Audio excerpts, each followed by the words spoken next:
Attorney Khairul Bashar এই মুহূর্তে সবচেয়ে বড় প্রশ্ন সেটি হচ্ছে ভিসা পজ কবে উঠবে, অর্থাৎ ঢাকায় মার্কিন দূতাবাসে কবে থেকে ভিসা দেওয়া শুরু হবে। আমরা বলছিলাম এর আগের অনুষ্ঠানে যে সেপ্টেম্বরে যেহেতু পাবলিক চার্জের নীতিমালা বিস্তারিতভাবে আসছে, তখন থেকে হয়তো কার্যকর হতে পারে। আপনার কাছে কি তথ্যটি আছে এই মুহূর্তে? লাস্টলি আমি আমাদের অনেকেই প্রশ্ন করেন, অনেকের কাছ থেকে আমরা কল পাই, অনেকে অনুরোধ করেছেন ভিসা পজের ব্যাপারে কখন লিফট হবে এ বিষয়ে একটু যদি কিছু বলতে চান বা কিছু যদি আমরা বলতে পারি, তো আমরা চেষ্টা করি। কারণ ভিসা পজটা তো আপনার জানুয়ারি থেকে ভিসা পজ আছে, যেহেতু আপনারা জানেন কেন পজটা মেইনলি রিজন ছিল 75 কান্ট্রিজ যারা পাবলিক চার্জ মানে এখান থেকে গভর্নমেন্টের বেনিফিট নিচ্ছিল। তো আমাদের বাংলাদেশের পার্সেন্টেজ ছিল 54% এন্ড চেঞ্জ। তো যার কারণে আমাদের দেশেও এই ক্যাটাগরিতে লিফটে আসছে। তো এই কারণে মেইনলি কিন্তু ওই রিজন ছিল, আর ছিল আপনার এক্সট্রা সিকিউরিটি স্ক্রিনিং করা ক্লিয়েন্টের মধ্যে। তো যেহেতু ফাইনালি রুলটা ফাইনাল হয়ে গেছে পাবলিক চার্জের জন্য, যেটা এফেক্ট হবে এফেক্টিভ ফ্রম সেপ্টেম্বর 18, এই কামিং 18।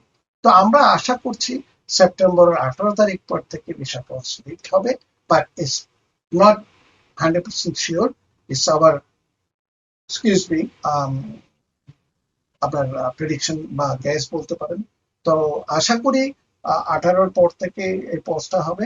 এবং পাবলিক চার্জের জন্য যদি আমরা কারা কারা এফেক্ট হবে পাবলিক চার্জের কারণে, এটা আমরা অনেক সময় অনেকে সবাই অনেকে অনেক অ্যাটর্নি বলেছেন, আপনারা নিউজ পেপারে দেখেছেন, ইভেন কি আপনারা নিজেরাও রিসার্চ করে অনেকে জানেন এই বিষয়ে। তবে আমি নতুন করে কিছু বলার নেই, তবে আমি যদি কিছু অ্যাড করতে চাই এখানে। তো অ্যাকর্ডিং টু দ্য রেগুলেশন, আমরা যেটা দেখলাম, পাবলিক চার্জের জন্য ওরা যেটা ডিসক্রিপশনারি পাওয়ার দিয়ে দিল ভিসা অফিসারকে, ওরা অনেক কিছু বিবেচনা করবে। যেমন যে অ্যাপ্লিকেন্ট, তার বয়সটা দেখবে, সে কত বয়সী, সে এসে কি কাজ করতে পারবে নাকি তার গভর্নমেন্টের হেল্প নিতে হবে, যেটা পাবলিক চার্জ। যেমন পাবলিক চার্জের মধ্যে পড়ে মেডিকেটের long term care. Long term care মানে ইনস্টিটিউশনালাইজেশন বলি আমরা, নার্সিং হোমে থাকা, এটা একটা অনেক টাকার ব্যাপার, গভর্নমেন্ট অনেক টাকা সব দিতে হয় এইসব বিষয়ে। তারপর আপনার আছে হাউজিং অ্যাসিস্ট্যান্স, যারা ইনকামের লো ইনকাম থাকেন, তারা সেকশন 8 বলে থাকি আমরা, এটা বা ক্যাশ অ্যাসিস্ট্যান্ট বলে থাকি। এই ধরনের লোকগুলা মোস্ট লাইকলি, ওরা যদি মনে করে most likely they will take the public charge, ওদের হয়তো বা ভিসার জন্য ওরা কনসিডার করবে না। আবার অনেকে আছেন টার্মিনালি ইল পেশেন্ট, যেমন অনেকের ক্রনিক কোনো ডিজিজ থাকতে পারে, আবার অনেকের এডুকেশনাল লেভেলে দেখবে। So it's a lot of factors ওরা এখানে ইভ্যালুয়েট করবে। At the same time family history দেখবে, পিটিশনার কি এখন ইনকাম লেভেল কি, বা পিটিশনার কি পুয়ার পুয়ার বলবো না, মানে প্রভার্টি লেভেলের নিচে জয়েন্ট স্পন্সর ইউজ করেন। এখন জয়েন্ট স্পন্সর ইউজ যারা করেন তাদেরও একটু রিস্ক থেকে যায়। জয়েন্ট স্পন্সর ইউজ করা মানে পিটিশনার বা স্পন্সরের যথেষ্ট ইনকাম নেই, যার কারণে জয়েন্ট স্পন্সর ইউজ করা হয়।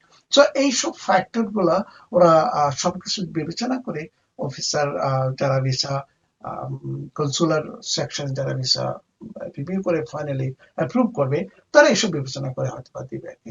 সুতরাং সর্বশেষ আমি বলতে পারি আপনারা অবগত।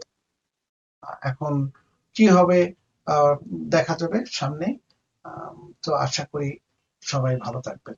ধন্যবাদ। আরেকটা আপডেট আমি দিতে চাই। আমি আপনার আগের প্রিভিয়াস এপিসোডে বলেছিলাম নন ইমিগ্রেন্ট ভিসার জন্য $750 যারা এক্সপার্টাইট বা ফি আর্জেন্ট ফি দিবেন, তাদের 10 days এর মধ্যে ভিসা স্কেডিউল করা হবে। সো এটা ছিল ইউএসএস এর পাইলট প্রোগ্রাম, এটা অলরেডি স্টার্টেড। এখন শুরু হলো অনলি মেক্সিকোতে।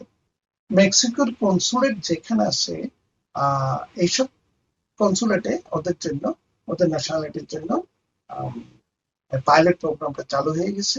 750 additional charges beside regular visa. তো বাংলাদেশের জন্য কখন হবে এটা এখন আমরা জানি না। মোস্ট লাইকলি এটা সার্কুলার আসবে, আজকে পর্যন্ত আমরা পাইনি, শুধুমাত্র পেলাম মেক্সিকোর জন্য। সুতরাং কিপ ইউর আই ওপেন, আমরা আসার পরে উইল কিপ ইউ পোস্টেড এই প্রোগ্রামের মাধ্যমে আপনাদের অবগতি করব। ধন্যবাদ।